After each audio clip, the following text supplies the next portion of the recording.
అత్తారింటికి దారేది మూవీలో ఒక డైలాగ్ ఉంటుంది, నీ వెనకాల కనబడని ఒక శక్తి ఉంది అని. వీళ్ళందరి వెనకాల కనపడని ఆ శక్తియే మా చింటూ వంశీ.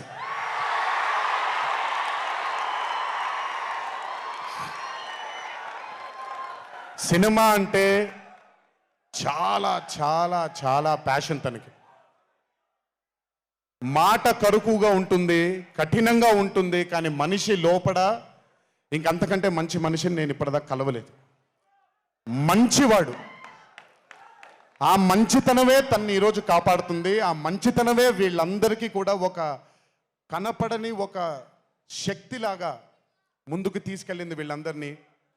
వంశీ గురించి ఎక్కువ మాట్లాడితే దిష్టి తగిలేస్తుందేమో, బట్ ఒక విషయం చెప్పాలి మీ అందరికీ. బాగా సుఖపడిపోయాడు వంశీ. త్వరలోనే ఒకటి చేయబోతున్నాం.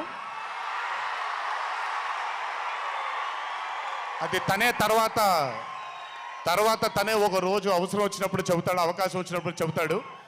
కానీ ఆ సినిమా చేసిన రోజు మాత్రం వంశీతో, వంశీ ప్రొడ్యూసర్గా ఆ సినిమా చేసి ఆ ప్రెజెన్స్ ఇదంతా కూడా కాదండి, వంశీ ప్రొడ్యూసర్గా తన పేరు పడిన రోజు, ఆ చిత్రం మొదలుపెట్టిన రోజు, మీ అందరినీ హ్యాండిల్ చేయమని తను వదిలేయబోతున్నాను, నాకు సంబంధం లేదు. మీరు తిట్టుకోవాలన్నా కొట్టుకోవాలన్నా వంశీ ఇన్ఛార్జ్ మీకు. నువ్వు నాకు నచ్చావు సినిమాలో సునీల్ అనుభవించు రాజా, వెంకటేష్ గారిని పంపించేగానే కూర్చొని ఎంజాయ్ చేస్తుంటాడు చూడండి, అలా ఉంటాను నేను. మిమ్మల్ని వంశీనే వదిలేస్తాను, వంశీ ఆ టార్చర్ నువ్వే పడు.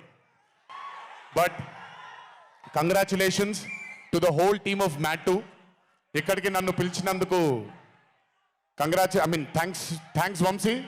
అలాగే మా తల్లి హారిక, తను ప్రొడ్యూసర్గా కూడా సినిమాలు చేయడం జరుగుతుంది. అండ్ మా చిన్నబాబు గారి తల్లి హారిక, కంగ్రాచులేషన్స్ తల్లి, many more movies to go.